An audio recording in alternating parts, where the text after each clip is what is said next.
To me, the story in the Niger Delta is about the social injustice. That aspect of it really grabbed my heart.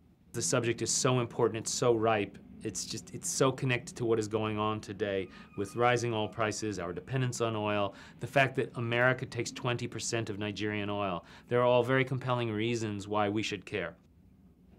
The local people there feel that if you're an outsider, you must work for the oil companies. They see you as people who are coming to take something from them. In these very poor villages, they would say, "Oh, another one of you? Your kind came here 10 years ago to tell me that they wanted to tell my story to the world, and look, I'm still living in a mud hut with no electricity and no running water. You guys come and go, and nothing in my life changes." I firmly believe that to do this work, you have to be very clear inside of yourself why you're doing it. What is the purpose? What's the intention? What's the motivation? And when you're at peace with those things, you can overcome the obstacles that invariably you meet. We'd be stuck in traffic, which invariably happens when you're especially in Port Harcourt, the main city in Niger Delta. Traffic's absolutely horrible, the roads are terrible.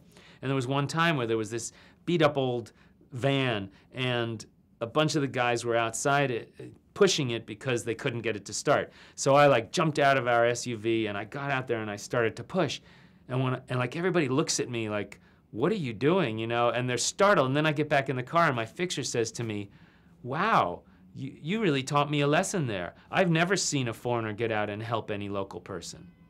So, to me, those are those little beautiful moments where I wasn't doing it to gain anything. It was just that was my reaction when I see someone who needs help, and if I'm in a position to help, and this is a simple gesture, it's nothing dramatic, but it's those sort of things where you start to, you peel the layers away from what on the outside looks like dreadful, violent, dangerous, foreboding situation. But then you realize that most of the people there are decent people, and they, not to sound cliche, but they're looking for the same things we're all looking for, and it's these simple gestures that humanize you and that humanize them.